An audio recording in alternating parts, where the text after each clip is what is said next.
yang akan ditanyakan kepada Bu Eni. Monggo saya persilahkan dari sisi mana dulu sambil penjenengan silahkan. Sumonggo. Assalamualaikum warahmatullahi wabarakatuh. Dalam kagungan putra tasih kelas kawan SD ya. Selama 2 tahun ini pendidikan banyak melalui daring. Baru PTM akhir-akhir ini pun mboten optimal ngaten nggih. Nah, keluhan kita sebagai orang tua, satu pembelajaran yang sekarang dan sewu adalah derekipun kurtilas. Nah, pada saat kita dulu sekolah mata pelajarannya satu-satu. Nah, begitu kurtilas daring. Nah, niki kita ngajari bingung, harus belajar dari awal sampai akhir. Sementara nggak nyantol gitu. Banyakan PR itu yang ngerjakan ibunya. Si anak tinggal nyalin seperti itu gitu. Lah, tiba saatnya tes, hasilnya jeblok ibu. Bikin nangis semuanya. Habis itu gini, karena pakainya yang sewa HP, anak jadi ketergantungan, sulit dikendalikan, sulit dikendalikan, sampai gurunya pun ikut perhatian juga. Karena ini tadi, ternyata kita itu sebagai orang tua itu bukan guru yang baik untuk mata pelajaran anak-anak. Permasalahannya yang saya aturkan itu, ini Bu, bagaimana nih supaya dongkrak ini. Kalau anak saya itu kebetulan paling senangnya EPSA, di hafalannya yang agak sulit, makanya sama. Jadi mengendalikan HP susah, kemudian nilainya ketika di daring dengan yang di sekolah beda jauh. Seperti aturan dengan tadi, ya. Memang benar yang untuk mid kemarin itu hampir semua nangis ibu-ibunya. Tapi setelah ada evaluasi, ada perbaikan, kemudian ada pertemuan, itu udah agak lumayan gitu Bu nggih. Mbak menawi niku rumiyin, mangke kalau ada sesuatu lagi saya tanyakan. Matur nuwun. Assalamualaikum warahmatullahi wabarakatuh. Ya, waalaikumsalam. Sebentar, jangan dijawab dulu Bu Eni karena saya punya sesuatu untuk Ibu Trina. Sesuatu yang ada di hatimu, sesuatu. Monggo Ibu tanya tok lho, dapat door prize, ora penak lho ikut acara kita. Nuwun sewu Ibu, injih sami-sami, mudah-mudahan manfaat. Nah, selanjutnya saya serahkan Bu Eni, saya duduk lagi. Ya, Ibu Winarni ternyata impact ya. Karena sekarang adanya pandemi itu perubahannya besar-besaran ya. Jadi mungkin salah satu efek atau dampak buruk dari proses pembelajaran daring jarak jauh adalah edik di handphone, ketergantungan handphone. Ini memang butuh kesepakatan, tapi tidak mudah juga. Mengaplikasikannya memang butuh komitmen semua anggota keluarga yang luar biasa. Jadi kita tuh sok-sok Ibu kerja itu rapat itu tadi tekan bengi, mulai 9:30 rampung 9:30 begitu. Tapi Bapak itu bilang, Bapak Ibu mohon maaf, rapat saya segera sudahin karena wifi rumah akan segera saya off-kan. Ini bukan masalah main-main soalnya. Ketika sudah kecanduan, itu dampaknya juga luar biasa. Tidak hanya kecanduan narkotika saja kok Bapak Ibu, Ibu-ibu ya.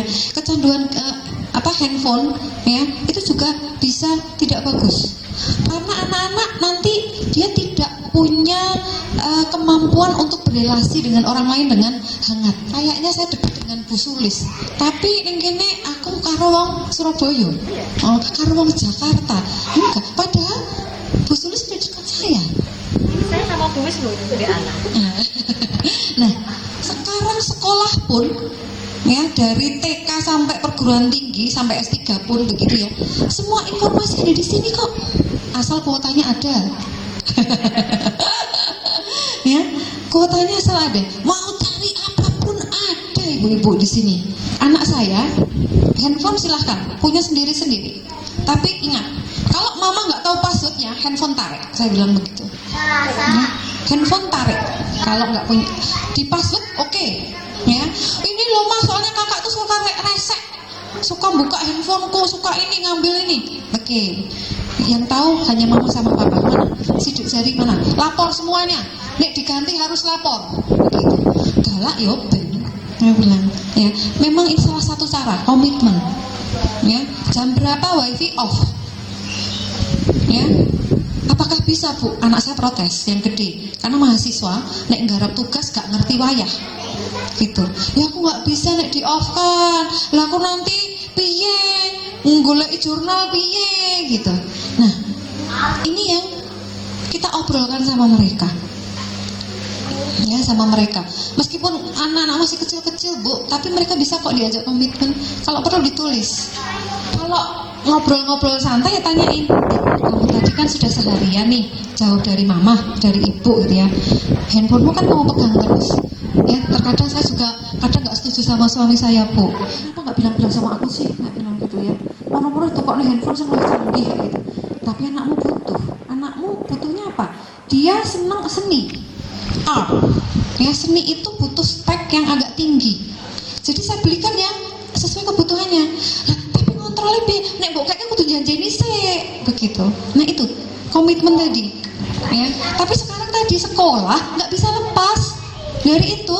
Anak tuh pegang handphone, pegang laptop ya. Ungguli kita ya Bu ya, ungguli kita pegang handphone sama laptop baru gajinya rada oke gitu ya.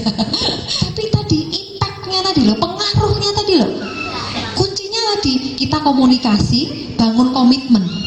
Komitmennya tidak hanya dengan anak, semua, dengan ayahnya juga ya. Kalau kita nesu bapaknya meneng, kalau bapaknya nesu kita meneng ya. Ojo kabeh nesu, anak bingung sing bener sing endi gitu ya. Kita pasti hafal lah potensi anak kita satu-satu. Oh sing iki punya potensi apa, sing iki potensi apa, yang ini potensi apa. Anak saya yang gede itu sangat saintis, sangat ilmiah. Yang nomor 2 sangat helpful, social service. Anak saya nomor 3 art ya, artnya tinggi. Sisi cuak, sisi helpful, sisi beda-beda. Kebutuhannya juga beda-beda di situ ya, beda-beda. Nah itu sesuaikan saja dan standarnya jangan disamakan ya. Terkadang kita gini Bu-ibu, kita nggak sadar ngomong bandingke. Wih, itu bagi anak menyakitkan loh ternyata ya, menyakitkan sekali loh membandingkan itu ya. Jadi jangan pernah kita membandingkan. Tapi anak kadang nyeplos kayak anak saya tadi ya, aku nggak sepinter kakak loh mah. Loh, mama nggak bilang gitu loh, bilang gitu. Semua orang itu punya kelebihan masing-masing. Tonjolkan di situ ya, tonjolkan di situ. Meskipun ada kelemahan. Dulu anak saya yang nomor 2 protes, mama itu anaknya 3, kenapa kulitnya yang paling hitam aku? Mama dulu nggak berdoa begitu. Saya diprotes Bu sama anak saya. Toh aku bodoh dewe. Siapa bilang kamu bodoh toh nak? Anak saya protes Bu seperti itu. Siapa bilang kamu bodoh? Lah aku nggak nyantol ini belajar begitu. Setiap anak itu punya gaya sendiri-sendiri. Tenang, kamu punya kelebihan. Akhirnya saya kasih dogma, kamu tuh kelebihannya adalah social service nak, kamu itu kelebihannya adalah helpful nak, kamu adalah ini nak, kamu care banget sama orang tua, kamu ininya kelebihanmu ini nak, kamu ini. Jadi semua orang beda-beda. Saya identifikasikan anak beda-beda. Karena apa? Akhirnya tidak bisa dibandingkan kalau hitung-hitung. Kalau kita punya target, punya standar, ya standarnya sesuai dengan anak kita masing-masing. Jangan standarnya digebiah uyah. Karena anak-anak punya ini sendiri. Tapi memang selama pandemi ini kita memang ada ke arah losing ya, sedikit lepas begitu ya, lepas. Karena ini belum pernah terjadi. Ya sehingga kita nggak ngerti harus berbuat apa. Pemerintah pun juga bingung, sarprasnya juga nggak siap, ya. Jadinya kita semua masih belajar, masih menyesuaikan diri dengan kondisi itu. Anak-anak juga, kita juga. Makanya sebenarnya untuk kondisi perubahan ini, ya kita sepakati, ya kita sepakati. Oke, nah kamu standar targetmu apa untuk sekarang ini? Ya, kamu apa? Ya jangan pasang target yang di luar kemampuan mereka ya. Nah kalau memang nggak kecapek ya kita evaluasi ya, jelaslah kita evaluasi, kita cari kendalanya apa. Aku bodoh banget mah, apa mau les gitu ya, ditanya apa mau les. Nah kalau mama sama papa nggak bisa untuk mengikuti pelajaran wis lali Gimana Bu Suli saling nggak kalau minta ngajarin anak kelas 5 SD, SMA apalagi integral, wis barbar, Terus hilang ya. hilang Hilang. ya. Nah, itu Ibu saya pikir menjadi kita harus berinovasi tadi ya, sesuai dengan kebutuhan yang ada di sekitar kita, perubahan yang ada di sekitar kita. Gitu, Bu Winarni. Bismillah. Bu Winarni, jadi intinya adalah ada komitmen di dalam keluarga. Juga barangkali ketika kita menghadapi anak-anak dengan beberapa kelas sendiri-sendiri, barangkali juga kita bisa kalau saya boleh nambahi sedikit pada pelajaran-pelajaran yang mungkin tematik ya Ibu. Ya, mungkin kita yang memang harus lebih aktif, mungkin di internet itu banyak materi, tidak ada salahnya di-downloadkan kemudian di-print. Karena terus terang kalau anak itu terus-menerus pegang HP terus itu juga lelah. Nanti ada kelelahan, kasihan. Jadi ngalai ngeprint begitu. Dicetak dengan bagus supaya nanti mereka bisa belajar dari modul. Sekarang ini banyak modul-modul interaktif yang ada di internet yang itu bisa dimanfaatkan. Baik Ibu, terima kasih Bu Win dan juga ibu-ibu. Saya ada satu door prize lagi untuk yang kali ini tampil dengan luwes. Kali ini yang mendapatkan door prize untuk tampil luwes adalah Bu Agus Pardiatmo. Monggo silakan. Ya, monggo Bu Agus Pardiatmo, ada hadiah spesial dari panitia. Tuh kan? Iya, Melakoni kaya macan luwe.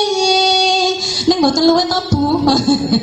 Jadi baik, terima kasih. Dan satu lagi, saya tertarik dengan Ibu Bu Suryani. Tampilnya cantik dari tadi. Maka di sini ada nika nggih. Ibu non sewu menikah dari panitia karena panjenengan sudah rawuh berkebaya dengan cantik. Biasa saja. Nah, tapi bagi kami cantik oh Bu, selaras begitu. Baik, terima kasih. Ada ibu-ibu yang lain yang akan mengajukan pertanyaan, tanya tok saja dapat hadiah. Kok sik tok panitia keri ngoten lho. Monggo Ibu. Ibu monggo. Terima kasih. Assalamualaikum warahmatullahi wabarakatuh. Yang saya tanyakan, bagaimana kiat-kiat mengubah rasa cemas yang berlebihan dalam masa pandemi yang belum berkesampaian selesai ini. Begitu Bu, saya kira itu pertanyaan. Bu dapat hadiah dulu. Oh, Dapat hadiah dulu. Dapat hadiah dulu. Yang besar ya Bu? Hadiahnya yang besar. Monggo Ibu. Non sewu. Terima kasih telah berpartisipasi aktif, Ibu. Oke, Ibu Kisati, ya ibu-ibu untuk kecemasan.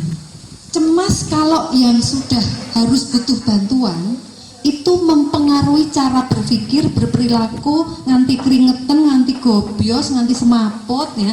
Itu cemas yang berlebihan. Ini harus ke dokter. Ya, nanti ada terapi farmakologi kalau itu ya di luar psikologi. Nah, kalau hanya kita butuh pengelolaan sendiri ya, nah itu yang harus kita usahakan. Bagaimana caranya? Ya, cemas atau was-was atau khawatir ya, itu adalah produk dari hasil pikiran kita. Berarti yang harus kita usahakan berubah adalah cara berpikir kita. Kalau sudah cara berpikir kita berubah, akan mempengaruhi sikap kita terhadap apa sih yang menyebabkan objek cemas tadi. Ya, misalnya nih, saya cemas untuk keluar rumah karena pandemi.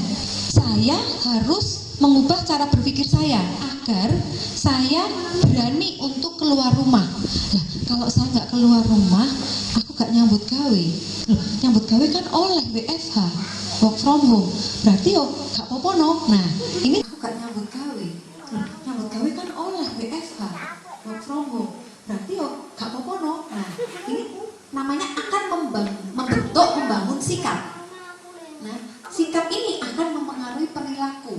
Wah, Ya itu dari balkon kelihatan kampus saya begitu. Lah mosok saya nggak ke kampus banget temen toh begitu. Lah Bu Sulis dalamnya sini aja tekan kendingan kono dilakoni kok begitu. Ya, cara berpikir dulu kita ubah. Oke, ya. Kalau saya takut terus, nanti saya kerjanya bagaimana? Ya, kalau anak-anak misalnya, emoh saya nggak mau, saya takut kena corona misalnya, takut kena corona, iya bagus, corona itu memang harus kita waspadai, tetapi ya gini nak, ya corona itu sebenarnya akan mati bila, berarti apa? Ada knowledge, ada pengetahuan tentang objek itu, kita harus cari tahu, belajar lagi tentang objek yang membuat kita cemas. Apa? Tentunya tidak hanya corona saja, karena kecemasan itu sering kita hadapi dalam kehidupan sehari-hari. Akar sumber dari kita nggak yakin tadi, ya cemas. Ya, aku kejane gak wani numpak pesawat gitu ya. Misalnya, ya aku semaput ning dhuwur piye no. Nah, misalnya seperti itu. Dicari apa sumbernya. Ya, itu harus, kalau nggak ketemu sumber yang menyebabkan cemas tadi, kita nggak bisa mengubah cara berpikir objek yang menimbulkan kecemasan tadi. Nah, setelah itu cari tahu, ya, dengan kita belajar tentang objek itu seperti apa yang akan mempengaruhi sikap kita. Kalau sikap kita berubah, akan mempengaruhi daya dorong kita untuk berperilaku. Ya, jadi memang bertahap. Ya, jadi tapi susah ya kalau seperti ini, mengubah cara berpikir itu kan susah. Lanjutan dari kecemasan adalah paranoid, cara berpikir yang berimpulsif gitu ya, yang impulsif berlebihan terhadap sesuatu objek itu. Nah, ini yang harus kita kendalikan. Kalau hanya sebagai upaya dan itu memang masih dalam tataran wajar, nggak apa-apa. Tapi kalau sampai obsesif kompulsif ya, tadi paranoid, obsesif kompulsif, berulang-ulang cuci tangan terus, ini terus.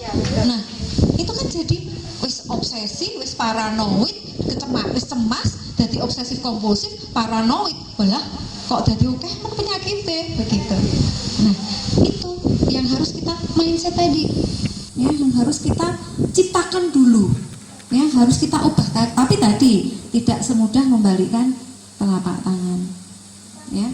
Meskipun knowledge, pengetahuan kita punya, tapi kalau kita tidak istilahnya menyadari, ya, kalau istilah kerennya psikologi itu insight gitu ya, ya kita nggak akan bisa juga.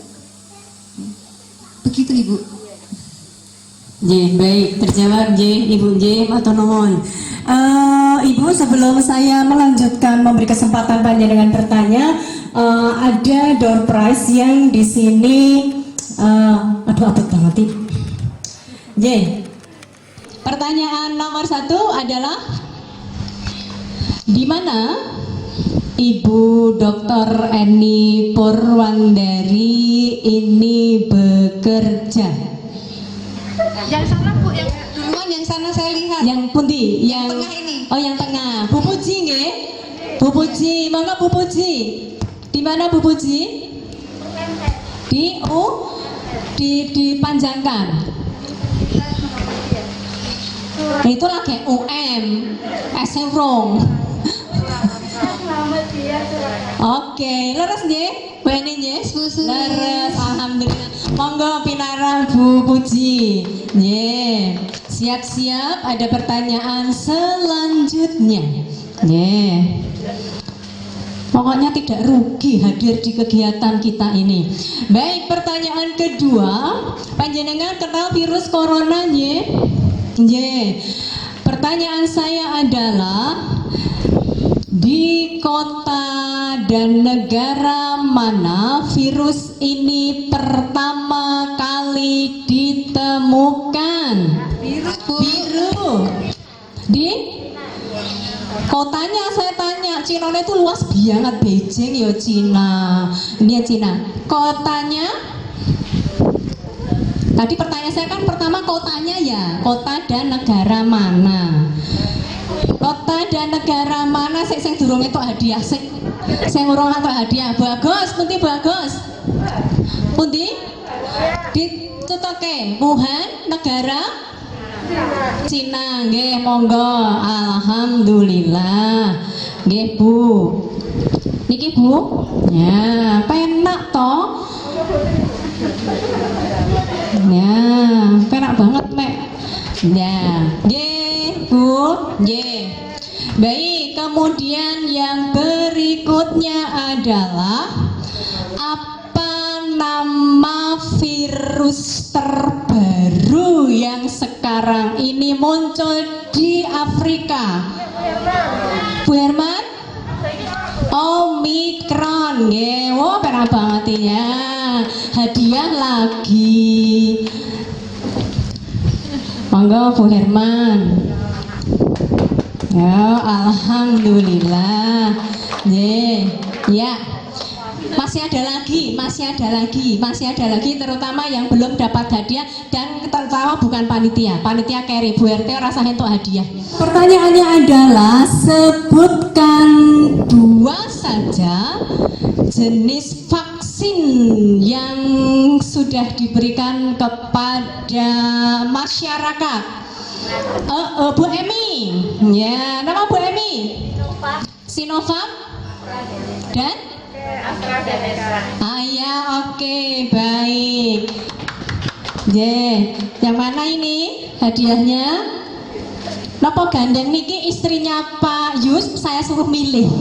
Ya, monggo Mbak Emi milih yang mana kesini. Ini karena spesial ini. Alhamdulillah. Boleh milih loh, nggak harus yang paling atas loh Bu. Takon tok loh untuk door prize. Ada Ibu? Silahkan. Monggo Bu. Monggo berkenar pakai kula pek dhewe nek mboten enten sing takon. Terima kasih atas kesempatan ini. Hormon cemas itu berbeda-beda. Hanya saja ini untuk anak saya itu bukan masalah cemas karena corona. Dulunya waktu SMP itu karena sakit yang cukup lama, ternyata rasa percaya dirinya di titik terbawah. Setelah itu berlalu, sehat total. Kemudian ada pandemi ini. Jadi saat ini ya kecemasan itu seperti terus-menerus begitu. Itu mulai timbul semangat. Bahkan saya sengaja mendatangkan teman-temannya ke rumah biar pokoknya interaksi itu paling perlu bagi anak saya. Ya. Hanya karena pandemi, kebetulan kita memang dituntut di dalam rumah terus selama 2 tahun itu. Ini membuat selama ini dia merasa bodoh. Dia sering menanyakan pada saya, Bu, murid ibu yang lebih bodoh dari saya ada kamu itu pintar. Dia selalu nggak yakin, saya bodoh itu. Kemudian kalau ketemu teman ini justru malu. Itu penyakitnya kecemasan yang berlebihan. Kalau tidak pandemi, mungkin saya usahakan untuk ke teman akrabnya biar dia bergaul begitu. Jadi yang penting Islam hanya mewajibkan mencari ilmu. Kamu itu harus hidup di dunia itu untuk bahagia. Mengapa harus cemas? Pokoknya jalani itu. Tapi saya memang sulit untuk memilih kata-kata yang tepat yang ternyata tidak bisa menaklukkan ini tadi. Bagaimana itu apa penyebabnya apa? Yang pertama itu. Kemudian juga sampai sekarang kalau dia mengumpulkan duluan, guru tidak memberi jempol di HP-nya itu, dia sudah kok ini gurunya nggak respon gitu. Ya sudah seperti itu. Jujur kalau ibu tadi mengatakan kok anak 4 besar-besar kok enak itu yang saya rasakan beda. Dulu saya sempat pontang-panting tuh dari sekolah ke rumah. Saya sendiri juga sebagai guru juga harus ngajar, harus absen. Ini menyita luar biasa dan saya sekian cara saya lakukan, separuh juga nggak apa-apa. Yang penting kamu ngumpulkan tugas titik. Saya hanya mengatakan itu karena memang tidak masuk sampai setengah tahun waktu itu. Karena kalau sudah mencoba masuk, kalau di lewat pintu sekolah itu sudah langsung deprok. Terus di sini deg-degan sesek itu pulang. Setiap hari gitu, akhirnya sudah nggak sekolah. Terus di homeschooling, terus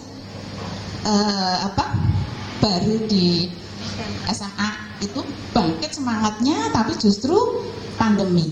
Sudah saya katakan, temenmu juga perasaannya sama, SMA semua juga pikirannya kosong. Bu, ini sini kosong, saya nggak ada apa-apanya sini gitu. Pertanyaan saya itu tadi, apakah mungkin terlalu overprotective? Ya mungkin hanya itu saja, mohon maaf. Ibu-ibu, rumusnya ya, dalam hal ini anak gitu ya, kalau sakit itu mengalami penurunan kondisi psikologis yang luar biasa. Dari gedung 5 mungkin anjlok tekan lantai dasar. Dia egonya kan terancam. Ya, namanya ego terancam, dia nggak nyaman. Ya, nggak nyaman. Nah, bagaimana agar egonya itu nyaman? Penuhi kebutuhannya. Anak sakit pasti regresi. Untuk bangkitkan lagi, penuhi kebutuhan. Kebutuhannya apa? Kalau seperti itu, dia butuh apa? Mendapat pengakuan ya. Ya, butuh teman. Nah, karena apa? Cara pikir kita dengan anak-anak kita sudah beda. Jadi zamannya ya anak teman-temannya saja. Nah, itu regresi, kita harus mulai kebutuhan. Karena egonya tadi anak terancam di situ. Ya.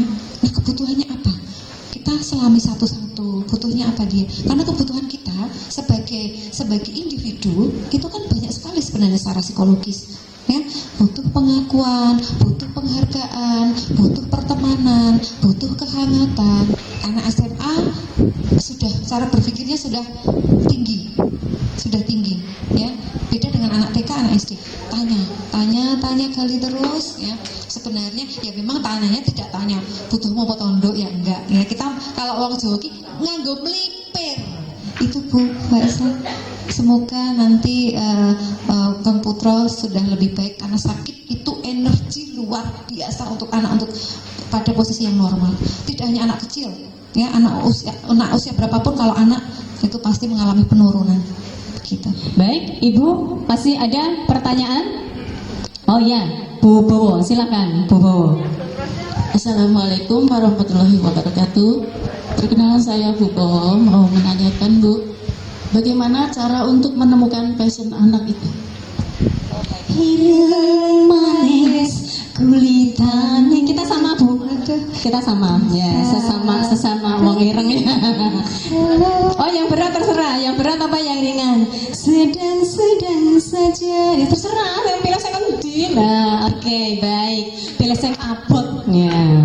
Baik, monggo Bu Eni. Jadi Bu Sulis, Ibu Bowo, karena anak-anak itu kan sehari-hari sama kita, ya. Jadi sebenarnya kalau menemukan passion anak perlu tes psikologi nggak tahu Bu, gitu ya.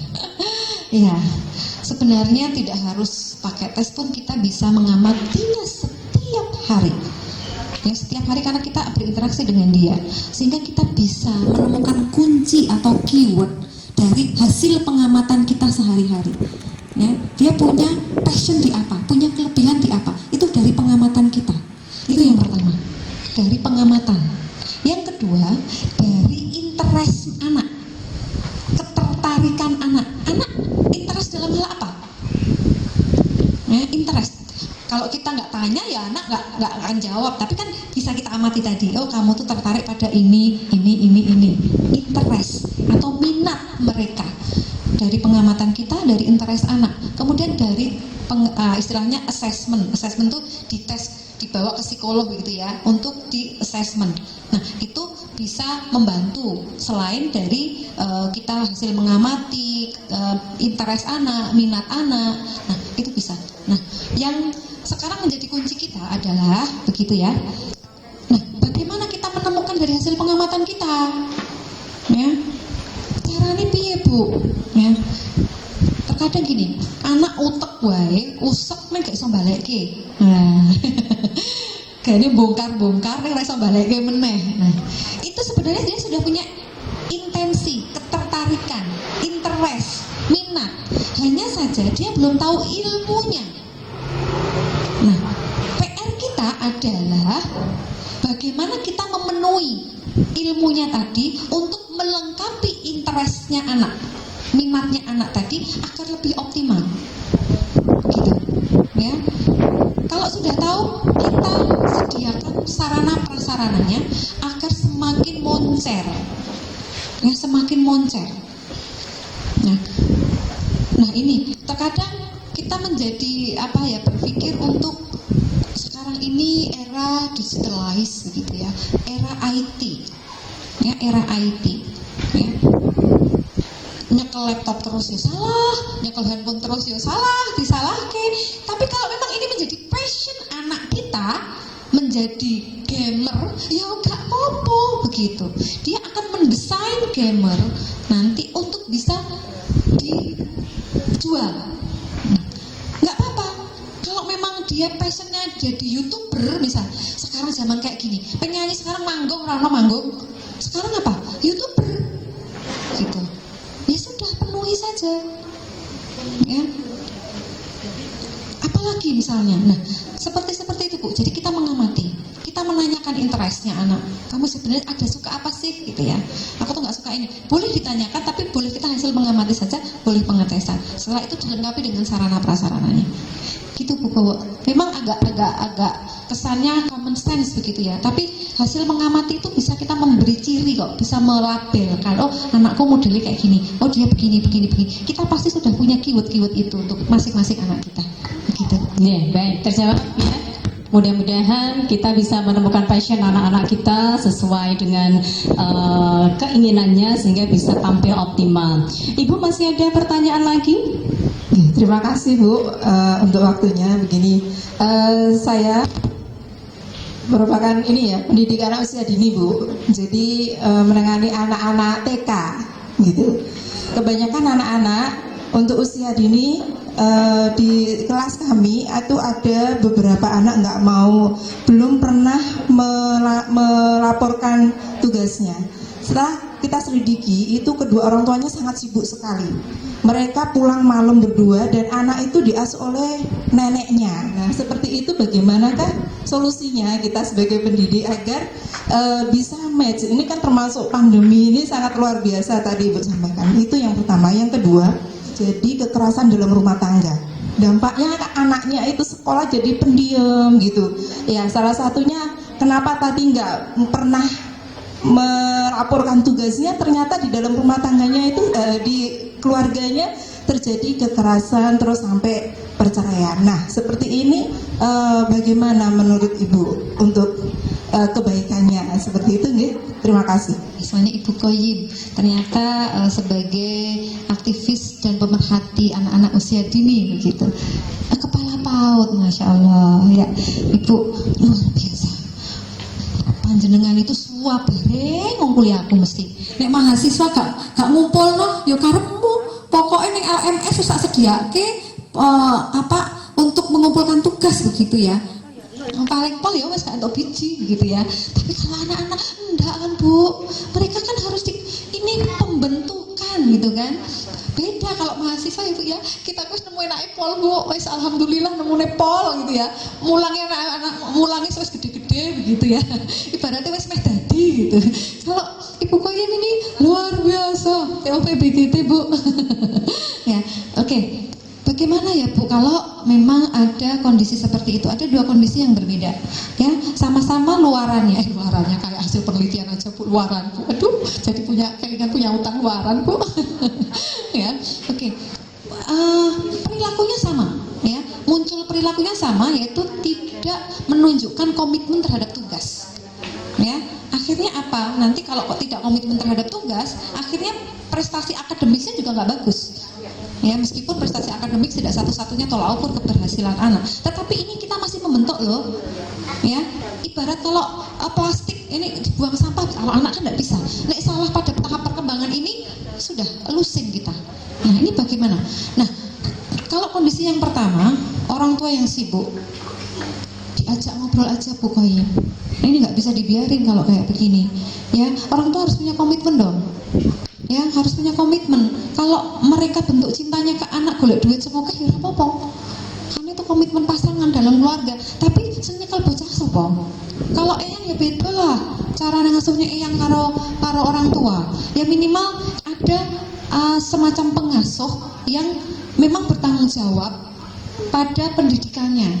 ya misalnya guru les lah, taruhlah bahasa mudahnya adalah guru les begitu ya, minta komitmen aja, panggil kalau perlu. Saya sebagai konselor di PGTK di Birrul Walidain juga ada seperti itu ya, saya panggil usah cilik-cilik itu jangan dikira anak kecil nggak punya masalah loh Bu. Oke banget bener, Bu Koyem ini luar biasa. Boleh buku konseling saya tuh diri oke banget, merinding saya punya kelingan itu. Saya dampingin dari TK sampai SD, sampai ada sesuatu yang tidak bisa tertolong juga ada begitu ya, karena kesalahan orang tua. Masalah anak-anak itu kayak cah cilik gak mikir, ini oke banget ya. Alhamdulillah kita dikaruniai anak-anak yang tidak baik-baik saja. Nah, untuk anak-anak yang bercerai tadi, panggil secara berbeda waktu ya Bu ya, nanti ayahnya dulu, ibunya dulu, baru siapa yang ngasuh. Sekarang media Pak nih, ini anak ini nggak ngerti loh, anak ini nggak ngerti, tapi dia masih harus menjalani kehidupan yang sangat panjang sekali.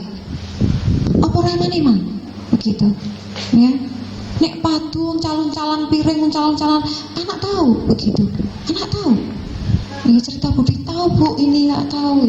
Aduh, ngalamat ini anak ini, kasihan banget ini ya.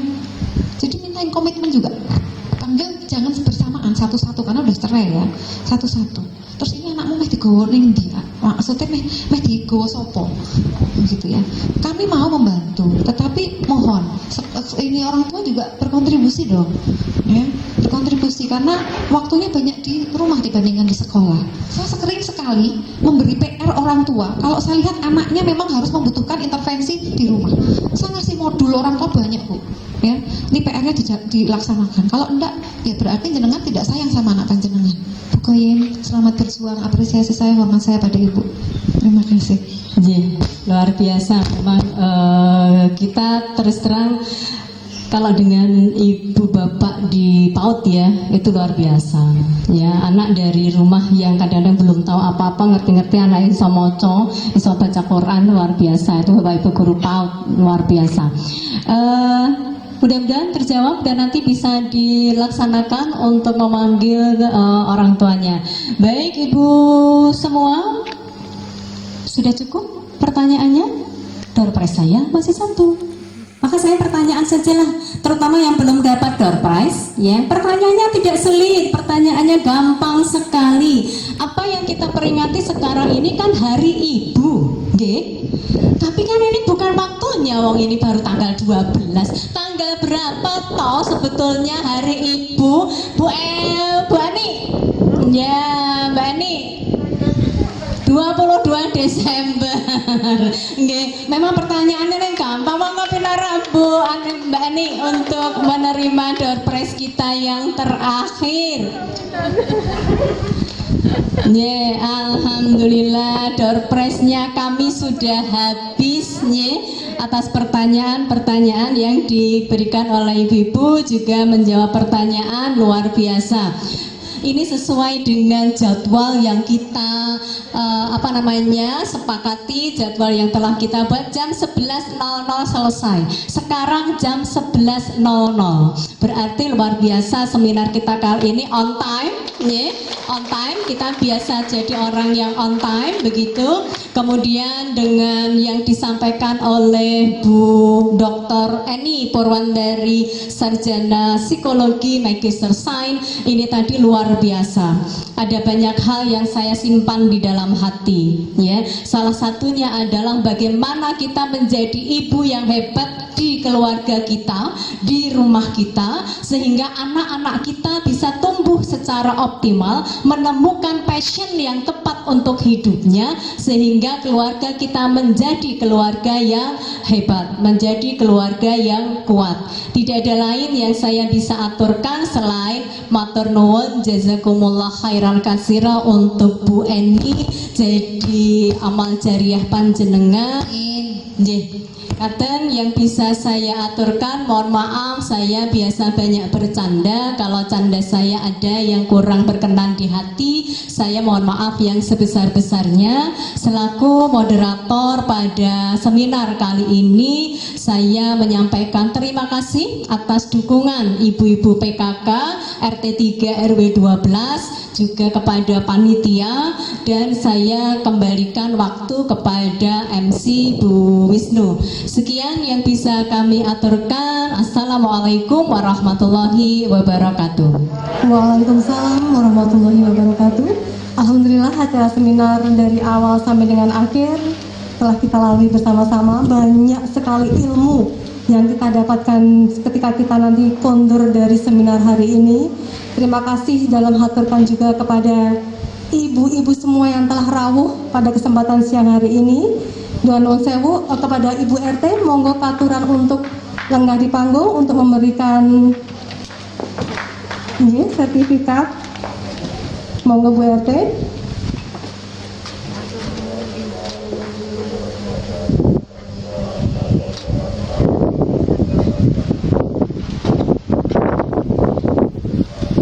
Alhamdulillahirrahmanirrahim. Ibu-ibu yang kami hormati dan yang kami sayangi, marilah kita tutup acara pada siang hari ini dengan hamdalah. Alhamdulillahirabbil alamin.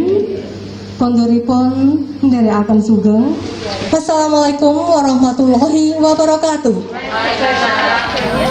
Ibu.